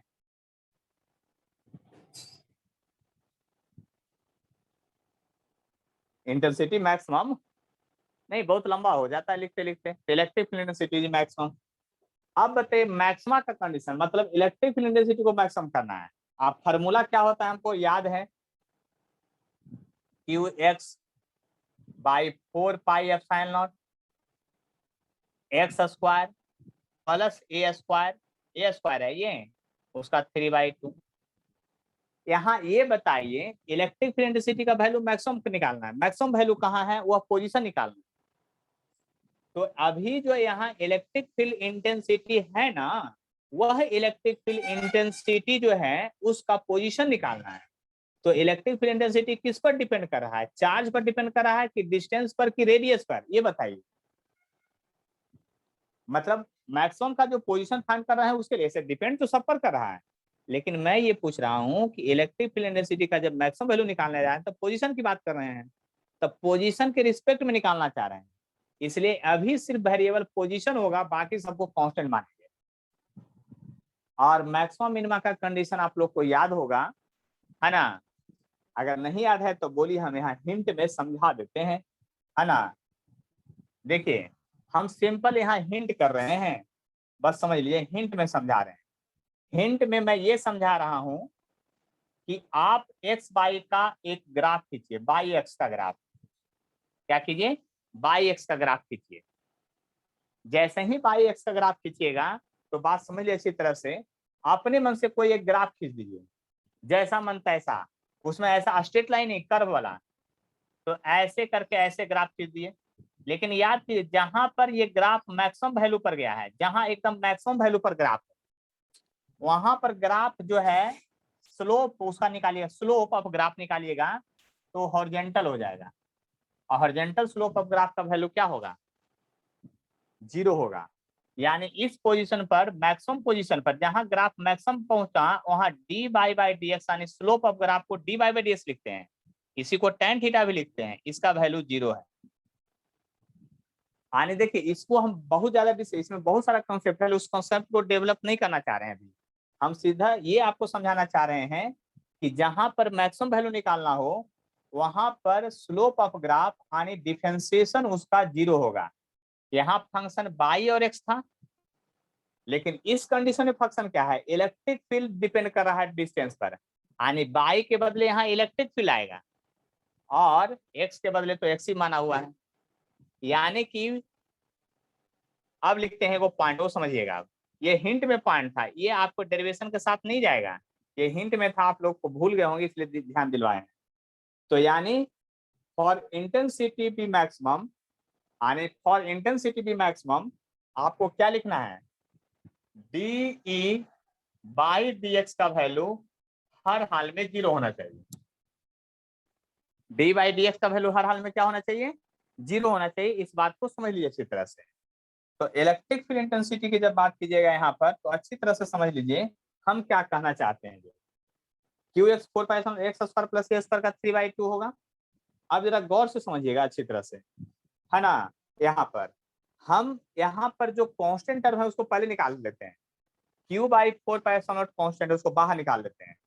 यानी कि यहाँ पर मैं निकाल रहा हूं, ध्यान समझिएगा, q/4 पाई एप्सिलॉन हम बाहर निकाल रहे हैं, और डिफरेंशिएशन के अंदर जो बच गया, क्योंकि e के बदले यहाँ वैल्यू पुट कर रहे हैं, dy/dx 0 है ना, तो e के बदले वैल्यू पुट कर रहे हैं, e के बदले वैल्यू पुट कर रहे हैं, ये वाला टर्म, ये पूरा टर्म पुट कर रहे हैं। तो जो कांस्टेंट उसको बाहर निकाल लिए, बच गया हमारे पास x बाई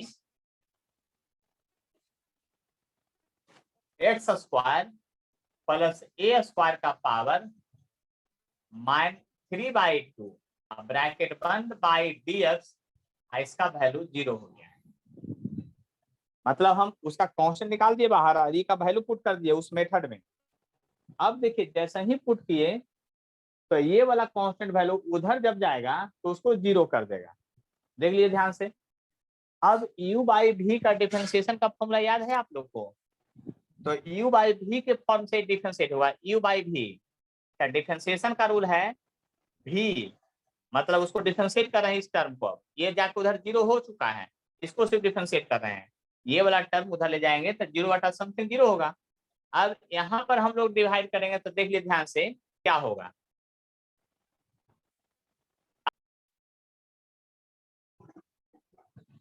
तो देखिए बात समझ लीजिए, यहाँ पर जैसे ही हो जाएगा तो 0 होगा, तो इसका डिफरेंशिएशन लिखेंगे तो u/v के फॉर्मूला पर बनेगा। तो u/v का डिफरेंशिएशन होता है v, तो v ऊपर वाले को u, नीचे वाले को v मानेंगे, तो v लिखेंगे। यानी देखिए फॉर्मूला के अनुसार लिख रहे हैं, तो एक्स स्क्वायर प्लस ए स्क्वायर और 3/2 भी लिखा गया, और फिर होता है du/dx, तो dx/dx हो जाएगा। माइनस होता है u, यानी ये होता है x, और फिर होता है dv/dx, तो v तो है एक्स स्क्वायर प्लस ए स्क्वायर का power 3/2 by dx whole upon v square. तो होल अपॉन v स्क्वायर, तो v के बदले तो पूरा है, तो एक्स स्क्वायर प्लस ए स्क्वायर का पावर 3/2 का होल स्क्वायर लिखिएगा ऐसे, i इक्वल टू 0। तो आप बताइए इसको स्क्वायर सॉल्व करने से क्या फायदा, उधर सीधे ले जाके 0 कर दीजिए, कहानी खत्म हो जाएगा उसका। नहीं, कहानी ही खत्म हो जाएगा उसका, तो टेंशन क्या लेना है। अगला स्टेप में जब लिखेंगे तो यहाँ से आते हैं, ये dx बाई dx 1 हो जाएगा, तो आपको आ जाएगा x square plus a square का पावर 3/2 और dx by dx 1 minus sign आएगा। अब इसको डिफरेंशिएट कीजिए, x है तो इसको डिफरेंशिएशन होता है पावर से मल्टीप्लाई, पहले होल है तो पावर से मल्टीप्लाई और पावर में -1 करते हैं, तो इसका -1 कीजिए, तो 3/2 में से -1 करते हैं इनटू ब्रैकेट शुरुआत करने के बाद अंदर वाले को बारी बारी डिफरेंशिएट करते हैं, तो एक्स स्क्वायर का डिफरेंशिएशन करेंगे फिर ए स्क्वायर का, तो एक्स स्क्वायर का होगा 2x और ए स्क्वायर का हो जाएगा 0 और इक्वल टू फिर फाइनली 0। तो देखिए यहाँ से यहाँ तक टर्म एक है और यहाँ से यहाँ तक अलग है, तो इन सारा टर्म को मैं उधर लेके चला जाता हूँ, तो हो जाएगा एक्स स्क्वायर प्लस ए स्क्वायर का पावर 3/2, सारा टर्म को उधर लेके जाएंगे तो प्लस से माइनस हो जाएगा। अब देखिए ध्यान से, तो यहाँ 2x है और यहाँ 2 है, तो 2 और 2 कट जाएगा और x गुना हो जाएगा तो आ जाएगा 3x स्क्वायर, और इसके जो ये वाला बचा हुआ है x square plus a square का पावर, तो ये हो जाएगा 3/2 में से बन जाएगा तो 1/2 बचेगा। देख लीजिए ध्यान से। अब क्या कीजिए, यहाँ इनटू में है तो इसको इधर लाइए, एक जात को एक तरफ लाइए तब ना गुना भाग होगा, तो इसको जब इधर नीचे लाइएगा तो नीचे ले जाके जब ऊपर ले जाइएगा तो एक्स स्क्वायर का ए स्क्वायर होगा, पावर 3/2 पहले से है और ये नीचे डिवाइड है और ऊपर ले जाएंगे तो पावर प्लस से माइनस हो जाता है, यानी -1/2 होगा, I equal to 3x square आ जाएगा। इसको घटाइएगा 3/2 में से 1/2 तो ये 1 बचेगा, क्या बचेगा आपका 1 बचेगा, और यहाँ पर जरा गौर कीजिए तो 1 बचेगा तो एक्स स्क्वायर प्लस ए स्क्वायर का इक्वल टू 3x स्क्वायर बच गया। अब एक्स स्क्वायर को उधर लेके जाइए तो ए स्क्वायर इक्वल टू बच गया आपका 3x में से x जाएगा तो 2x स्क्वायर बच जाएगा। देख लीजिए, बोर्ड पर ध्यान दीजिए अच्छी तरह से। अब यहाँ पर जरा गौर कीजिए और समझने की कोशिश कीजिए हम क्या कहना चाह रहे हैं, है ना। यहाँ पर जब समझने की कोशिश कीजिए तो a हो गया, ये रूट दोनों तरफ ले लीजिए, तो हो गया a और प्लस माइनस √2 और x होगा, यानी दैट इज आप कह सकते हैं वह पोजीशन जो होगा प्लस माइनस a/√2 पोजीशन होगा। यानी कहने का मेरा मतलब ये हुआ, यहाँ पर जरा गौर कीजिएगा, मेरा कहने का मतलब ये हुआ कि रिंग के, देखिए ध्यान समझिएगा, अगर ये रिंग बनाए हैं, ये रिंग है और रिंग का ये एक्सिस है, इधर भी एक्सिस होगा, तो जितना इसका रेडियस है ना, जितना इसका रेडियस है उस रेडियस का a/√2 यानी 0.7 पोजीशन पर, लगभग इस पोजीशन पर, इधर इस पोजीशन पर इंटेंसिटी का इफेक्ट मैक्सिमम होगा। इंटेंसिटी का इफेक्ट क्या होगा आपका, मैक्सिमम होगा। यही पोजीशन निकालना था हमको। देख लीजिए, बात समझ लीजिए। अब डिफरेंशिएशन ये मत पूछिएगा सर दोबारा समझा दीजिए, दोबारा डिफरेंशिएशन ही समझाएंगे, लेकिन आप कंसेप्ट को पकड़िए कि यहाँ पर जो है आपका पोजीशन फाइंड आउट हुआ कि अगर रिंग ऐसा चार्ज है और अगर ये एक्सिस है, इस एक्सिस के इस पोजीशन पर भी और इस पोजीशन पर भी इंटेंसिटी मैक्सिमम होगा, और वह जो पोजीशन होगा रेडियस का 1/√2 टाइम्स होगा। ये आप समझने की कोशिश कीजिए। अब यानी समझ लीजिए कि यहाँ पर क्या हुआ है। जो देखिए, कोई परेशानी है तो बतलाइए, नहीं तो फिर हम आगे बढ़ेंगे। स्क्रीनशॉट लेना है तो ले लीजिए, क्योंकि मिटाएंगे भी इसको। अब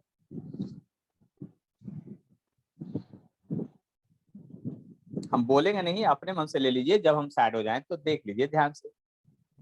चलिए गौरव, कुछ पूछना है तो बोलिए। प्रियांशी, सलोनी, मुस्कान, बोलिए जल्दी से। किन्हीं को कुछ नहीं पूछना है तो मैं आगे बढ़ता हूँ। चलिए देखिए, जो भी नहीं समझ में आए डायरेक्ट बतलाइएगा, जरूर आपका हेल्प होगा। अभी केस खत्म नहीं हुआ, अभी तीसरा केस में हम लोग थे, याद कर लीजिएगा। रिंग का सारा केस देखना है आज कम से कम, है ना। रिंग का ईच एंड एवरी केस देख लेना है, बस इतना समझ लीजिए बात को। हमको फार्मूला यहां से याद आ गया है कि रिंग का वह पोजीशन जो वैल्यू हो a/√2 के बराबर सेंटर से एक्सिस के अलॉन्ग, वह पोजीशन पर इंटेंसिटी मैक्सिमम होगा, यानी इफेक्ट सबसे ज्यादा होगा। इफेक्ट क्या होगा? सबसे ज्यादा होगा। इस बात को समझ लीजिए। अब देखिए, हम आपको 4-5-6 वो क्वेश्चन का आंसर एक के साथ याद करवा देते हैं, तो मजा आ जाएगा ना। देखिए ध्यान से सुनिएगा मेरी बात को अच्छी तरह से। हम जो कहना चाह रहे हैं, यह फार्मूला जो अभी निकाले ना, सिर्फ इलेक्ट्रोस्टैट में लागू नहीं होगा, आपका लाइट में लागू होगा, आपका ग्रेविटेशन में लागू होगा, आपका मैग्नेट में लागू होगा।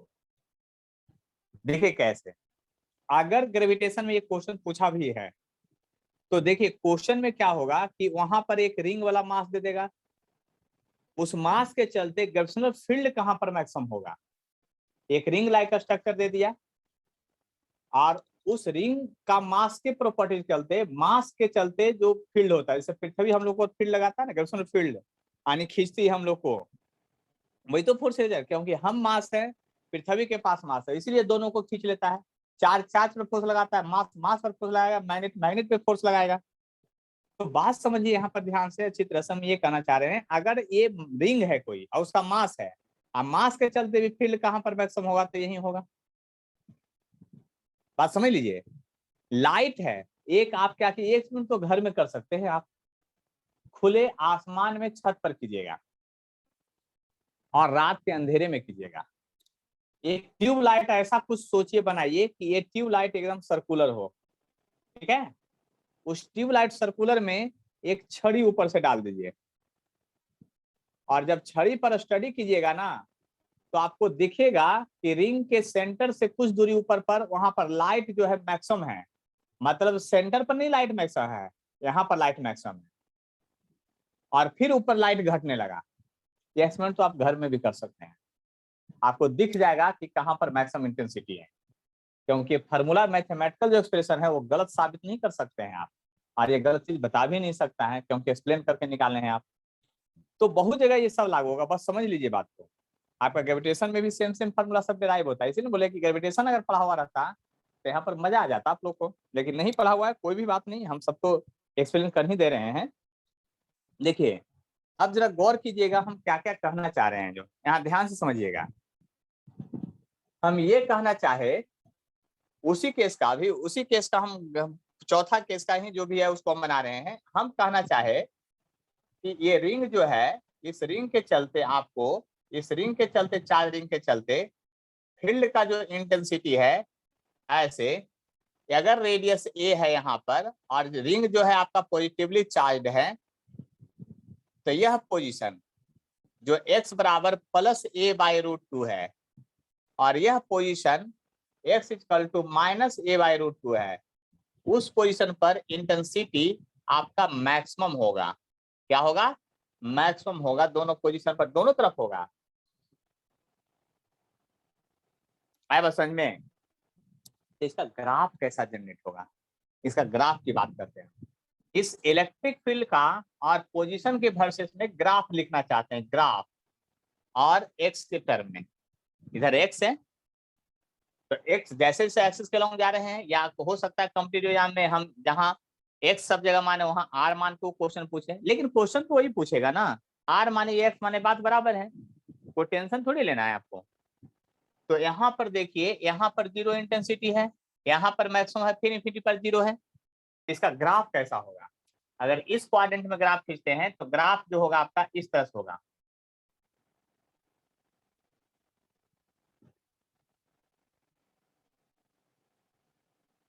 ऐसे पैरेलल हो जाएगा। और नीचे इधर जब graph खींचिएगा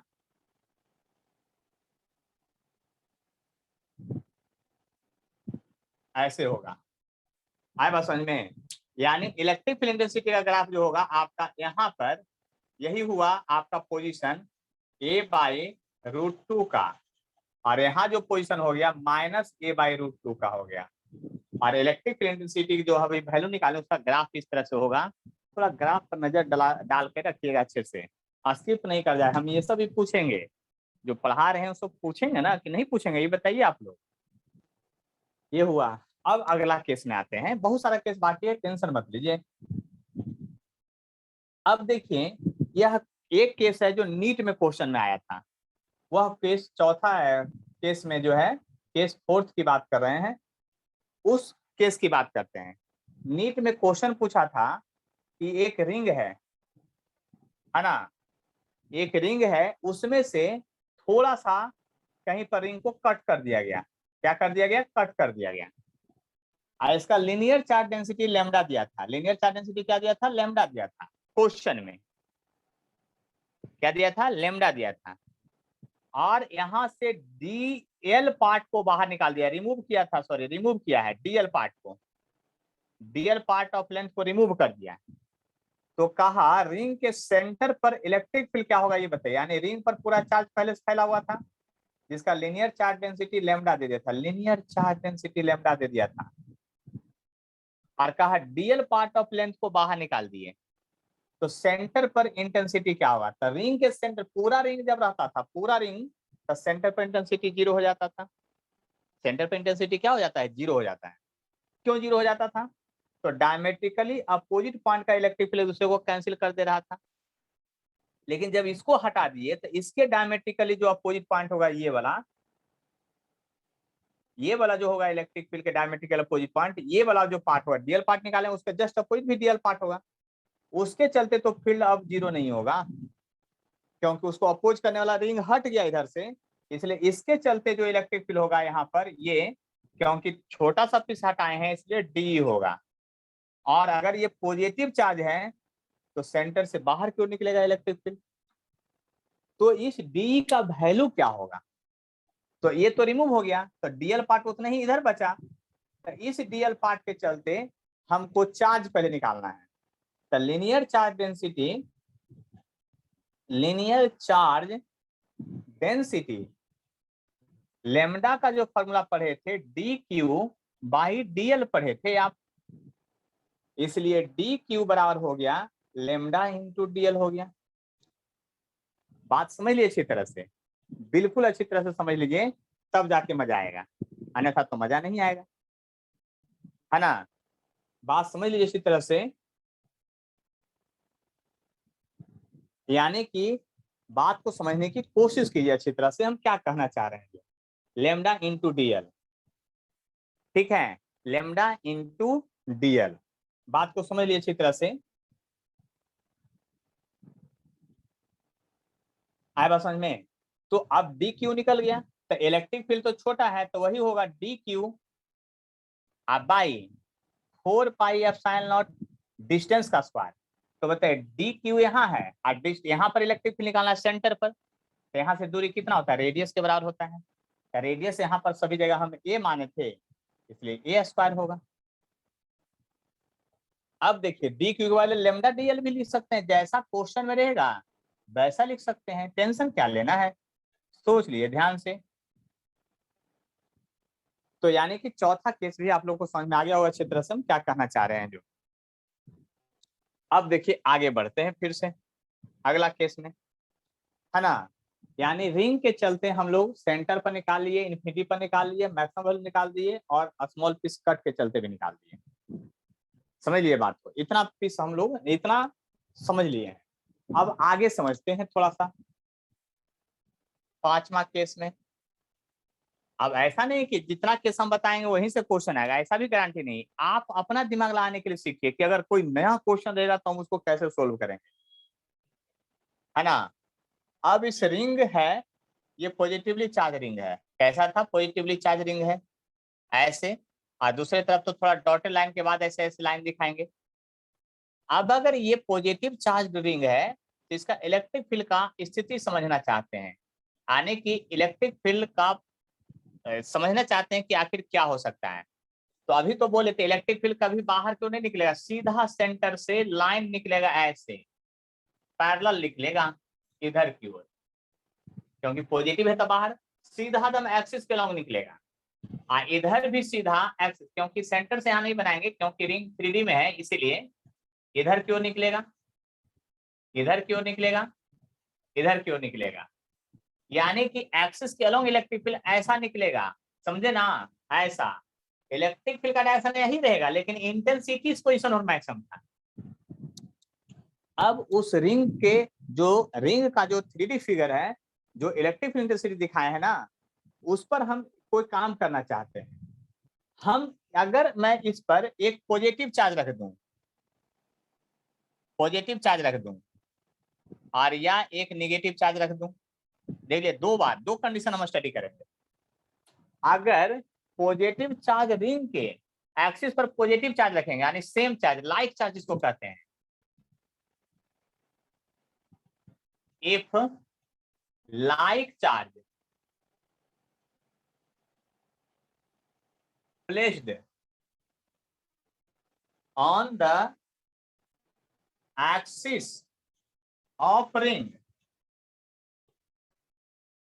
then charge show a straight line motion, मतलब सीधा स्ट्रेट लाइन मोशन चला जाएगा। याद कीजिए, हम जो लिखे, ये बात समझ में आया प्रियांशी, बोलिए जल्दी से। हम लिखे if like charge placed on the axis of ring then charge show straight line motion, यानी जैसे ही यहाँ पर रखिएगा तो इलेक्ट्रिक फील्ड पर फोर्स लगाने लगेगा। आप फोर्स किधर लगाएगा, अगर ये पॉजिटिव है तो इसको इधर क्यों लगाया जाएगा फोर्स, इलेक्ट्रिक फील्ड के डायरेक्शन है फोर्स इधर, आप फोर्स लगाएगा तो उसका स्ट्रेट लाइन मोशन इन्फिनिटी की ओर लेके भाग जाएगा। हम सिर्फ लिखे स्ट्रेट लाइन मोशन, इसको इन्फिनिटी की ओर लेके भाग जाएगा, क्योंकि रिंग बड़ा चार्ज है और चार्ज उस पर जो है छोटा चार्ज, तो उसको कहाँ लेके चला जाएगा, इन्फिनिटी को लेके चला जाएगा। कोई परेशानी है तो बोलिए। गौरव, कोई परेशानी है बोलिए जल्दी से, नहीं बोलिएगा। No sir. तो हम एक क्वेश्चन पूछते हैं, वो बताइए, आप ही पूछ रहे हैं। अगर नेगेटिव चार्ज रखेंगे तब उसका मोशन कैसा होगा, दिमाग लगाइए, सब लोग मिलकर दिमाग लगाइए, पूछेंगे सभी लोग से। जब स्ट्रेट लाइन मोशन होगा, स्ट्रेट लाइन मोशन होगा और अगर अपोजिट चार्ज रहे, अनलाइक चार्ज रहे, तब क्या होगा। तो हम लिख रहे हैं, आप लोग आंसर सोचिए, हमको बता दीजिएगा। If unlike charge placed on the axis of ring, then charge show, बोलिए कैसा मोशन शो करेगा, बोलिए फास्ट में। SHM oscillatory, not SHM, to and fro motion, oscillatory motion show करेगा।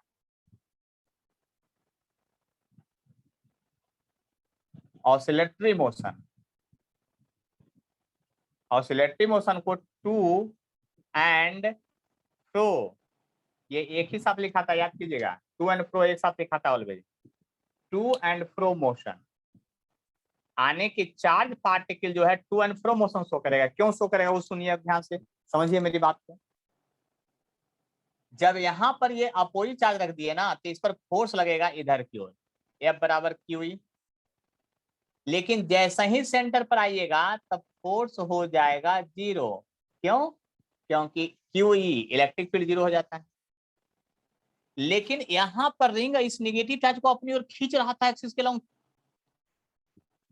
तो इसका स्पीड बढ़ जाएगा, स्पीड बढ़ते जाएगा, जैसे ही सेंटर पर आएगा स्पीड बढ़ते जाएगा, लेकिन सेंटर पर आते ही फोर्स 0।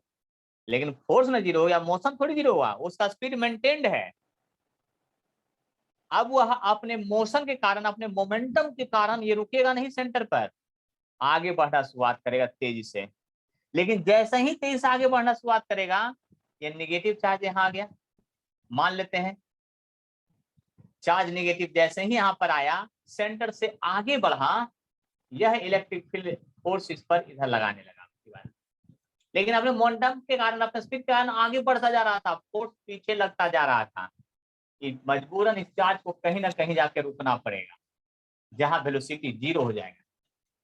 लेकिन तब भी इस रिंग का इलेक्ट्रिक फील्ड को छोड़ेगा नहीं, फिर से इस पर फोर्स लगातार लगा रहा है ना, फिर से इसका मोशन इधर स्टार्ट होगा, फिर ये स्पीड गेन करना शुरुआत करेगा। स्पीड गेन करते करते करते करते करते फिर सेंटर पर जैसे जाएगा फोर्स 0, लेकिन मोमेंटम तो गेन कर चुका है दोबारा फिर से। अब ये क्या करेगा, फिर अपने मोशन के कारण आगे बढ़ने लगेगा। जैसे ही आगे बढ़ने लगा फिर इस पर फोर्स पीछे, फिर जाके ये कहीं ना कहीं रुकेगा। जहां रुकेगा फिर से तो ये फोर्स लगाना बंद नहीं किया अभी तक, फिर से उसको खींचेगा और फिर से स्पीड इसका बढ़ाएगा।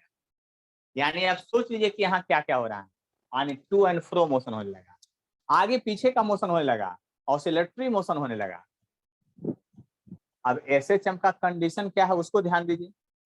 तो ऑसिलेटरी मोशन होने लगेगा तो हम निकालना चाहते हैं फोर्स ऑन चार्ज। पहले फोर्स ऑन चार्ज F बराबर होता है Q गुने E, और यह जब टू एंड फ्रो मोशन होता है ना तो इसको कहते हैं रिस्टोरिंग फोर्स कहते हैं। रिस्टोरिंग फोर्स जानते हैं, चार्ज को हम इधर से खींच के यहाँ पर ले जाकर छोड़ दिए और इलेक्ट्रिक फील्ड उसको फिर से पुनः अपने पोजीशन पर बुला रहा था, उसको कहते हैं रिस्टोरिंग फोर्स। तो रिस्टोरिंग फोर्स जो होगा वह हर हाल में माइनस साइन के साथ होता है। तो F बराबर जो हो जाएगा माइनस क्यू, बस इतना ही अंतर होता है। रिस्टोरिंग वर्ड लगाने के बाद माइनस साइन आ जाता है, और F बराबर क्या होता है, M में होता है। तो इस F बराबर जब M में लिखिएगा तो ये होगा माइनस क्यू ई, और इसलिए एक्सेलरेशन ऑफ चार्ज जो होगा A बराबर, वो आप समझ चुके होंगे क्या होगा, माइनस क्यू ई बटा M हो जाएगा। किसका एक्सेलरेशन हो जाएगा, इस चार्ज का एक्सेलरेशन। मतलब चार्ज अगर एक्सिस के रिंग पर रखिए तो उसका एक्सेलरेशन ये आ जाएगा फॉर्मूला। चाहे आप लाइक चार्ज रखिए चाहे अनलाइक चार्ज रखिए, दोनों का एक्सेलरेशन का फॉर्मूला ये होगा। लाइक में क्या होगा, सीधा दूर भागते चला जाएगा, अनलाइक में उसको टू एंड फ्रो करवाएगा। तो एक्सेलरेशन का फॉर्मूला निकाल दिए हैं, देख लीजिए ध्यान से। यहां तक में कोई कष्ट है तो बोलिए, नहीं तो एक बार स्क्रीनशॉट लीजिए फिर हम आगे बढ़ेंगे। देख लीजिए, बात समझ लीजिए अच्छी तरह से हम क्या कहना चाह रहे हैं। तो अगर बात समझ गए होंगे तो देखिए हम क्या क्या कर रहे थे अभी, उस सभी चीजों को देखते हैं। हमको एक्सेलरेशन तक वैल्यू आ गया है, देख लीजिए ध्यान से।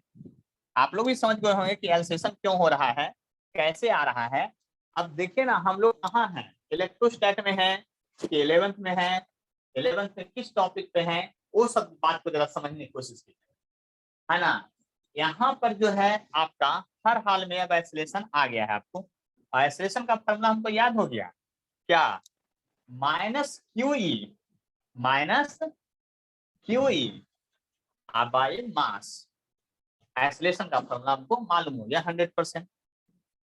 यानी कि हम फिगर को फिर से बना रहे हैं, उसके जस्ट बाद जब आपको लिखना होगा तो हमको एक्सेलरेशन का फॉर्मूला, ये रिंग है पॉजिटिवली चार्ज है, इस पर हमको एक्सेलरेशन का फॉर्मूला पता चल गया, ए का value minus q e by m. अब देखिए तो एक्सेलरेशन का नेट वैल्यू लिखिए माइनस क्यू बाई एम। अब इलेक्ट्रिक फील्ड का intensity due to ring at axial point का फॉर्मूला लिखना पड़ेगा, रिंग के चलते एक्सियल पॉइंट पर फॉर्मूला लिखना पड़ेगा। क्या था फॉर्मूला भाई, तो इस पर चार्ज जो है रिंग, ये देखिए ये स्मॉल चार्ज यहाँ क्यू रखे थे, रिंग पर जो चार्ज है मान लिया कैपिटल क्यू है, रिंग पर चार्ज अलग ना है। ये चार्ज अभी जो लिए थे, ये चार्ज क्यू किसका लिए थे, पार्टिकल जो रखे थे उसका चार्ज था। अब तब Q x by 4 pi epsilon x square plus A square का पावर 3/2। ये एक्सेलरेशन है, एक्सेलरेशन को मैं कैपिटल ए से डिनोट कर देता हूं, नहीं तो आपको ए और ए कॉमन लगेगा, इसलिए कैपिटल ए से कर दिए। अब बताइए ध्यान से, अभी देखिए ध्यान से समझिएगा मेरी बात को अच्छी तरह से। इफ मैं एक कंडीशन लिख रहा हूं, मैं एक कंडीशन लिख रहा हूं, उस बात को ध्यान से समझिएगा। मैं एक कंडीशन लिख रहा हूं और कंडीशन क्या है, इफ मतलब radius of ring, radius of ring मतलब ए ग्रेटर हो जाए या बहुत ग्रेटर हो जाए एक्स से, देन तब क्या होगा, एक्सेलरेशन बराबर, देन एक्सेलरेशन ये बराबर आप क्या लिखिएगा, एक्सेलरेशन ये बराबर minus Q Q x by 4 pi epsilon not. अब देखिए ये बहुत बड़ा हो गया है, इसके लिए तो एक्स गायब हो जाएगा, आई इंटू में थोड़ी गायब किया जाता है, प्लस माइनस में गायब किया जाता है, ये गायब हो जाएगा। ए स्क्वायर का पावर, ए स्क्वायर का पावर 3/2 था, 2 2 कट जाएगा तो क्या बचेगा आपका 3 बचेगा। ये फॉर्मूला आ गया। और सॉरी ये वो मास आपका छूट गया था, मास पहले लिखा हुआ था, वो मास भी रहेगा यहाँ पर। अब देखिए एक्सेलरेशन जो है डायरेक्टली प्रोपोर्शनल है किससे, displacement with negative sign. Here acceleration जो है, हियर एक्सेलरेशन जो है डायरेक्टली प्रोपोर्शनल है डिस्प्लेसमेंट विथ नेगेटिव साइन है। डिस्प्लेसमेंट विथ क्या है आपका, नेगेटिव साइन। तो यह कंडीशन है एसएचएम, आप लिख सकते हैं that is particle show SHM, simple harmonic motion. Simple harmonic motion कब शो करेगा, जब ये कंडीशन आना चाहिए कि डिस्प्लेसमेंट और नेगेटिव साइन होना चाहिए। इसके पहले ऑसिलेटरी इसलिए लिखे थे क्योंकि वहां पर अभी वैल्यू नहीं पता था, ये कंडीशन है। ऑसिलेटरी या वाइब्रेटरी मोशन का एक कंडीशन है जिसमें ये कंडीशन लागू होना चाहिए, ये वाला कंडीशन लागू होना चाहिए, तभी ये लागू होता है। अगर यह एसएचएम शो करेगा तो ये इक्वेशन पहला हो गया, और दूसरा इक्वेशन हो जाएगा सेशन का जो एसएचएम में पढ़ना है, सिंपल हार्मोनिक मोशन में पढ़ना है। और हम एक बार इलेक्ट्रोस्टैटिक में आप लोग को एक्सप्लेन कर चुके हैं, इसे दोबारा एक्सप्लेनेशन नहीं होगा। अब यहाँ पर सेकंड हो गया, अब x के बदले x है, a के बदले a है, माइनस के बदले माइनस है, तो from equation first and second से चलिए। जब from equation first and second से चलिएगा तो क्या होगा, ओमेगा स्क्वायर बराबर क्या लिखाएगा वो सोच लीजिए। ओमेगा स्क्वायर बराबर लिखाएगा Q X Q Q by 4 pi epsilon naught M और ए क्यूब ले लीजिए। तो ओमेगा इक्वल टू जो होगा आपका under root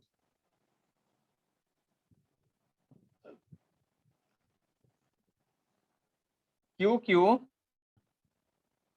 4 pi epsilon naught m a cube, और ओमेगा के बदले जो वैल्यू होता है वो 2 पाई बटा टाइम पीरियड होता है, ओमेगा के बदले होता है, और हमको टाइम पीरियड निकालना है। तो क्या करेंगे आप सोच लीजिए, 4 pi epsilon naught m a cube होगा। अगर टाइम पीरियड के बदले निकालना चाहते हैं, टाइम पीरियड निकालना चाहते हैं तो दोनों को रिवर्स कीजिएगा, 2 पाई नीचे आ जाएगा, इसको रिवर्स कीजिएगा, इसको नीचे तक 2 पाई नीचे आएगा, और इसको जब रिवर्स कीजिएगा तो सारा टर्म ऊपर चला जाएगा, 4 pi epsilon naught m a cube ऊपर चला जाएगा, और क्यू क्यू नीचे आ जाएगा, और ये 2 पाई जो नीचे आएगा इधर, उसको इधर मल्टीप्लाई ले जाके कर लीजिए। यानी कि रिंग के एक्सिस पर जब अनलाइट चार्ज रखेंगे तो ऑसिलेटरी मोशन शो करेगा, लेकिन यदि रिंग का जो रेडियस है, एक्सिस पर जो डिस्टेंस है, एक्सिस ऑफ रिंग पर जो डिस्टेंस रखिएगा, रिंग के एक्सिस पर जो डिस्टेंस लीजिएगा वो बहुत कम लीजिएगा। बहुत कम का मतलब समझ रहे हैं ना, बहुत कम का मतलब क्या, कि आपका ये वाला कंडीशन आपका लागू होना चाहिए, तब जाके आपका काम होगा। आए बात समझ में, तब ये कंडीशन लागू होगा तो आपका देख लीजिए आखिर क्या होगा, जो तब आपका SHM any time period show करेगा। ठीक है, कोई परेशानी है तो बोलिए, अब देख लीजिए, बात समझ लीजिए अच्छी तरह से, किन्हीं को कोई परेशानी है तो बोलिए।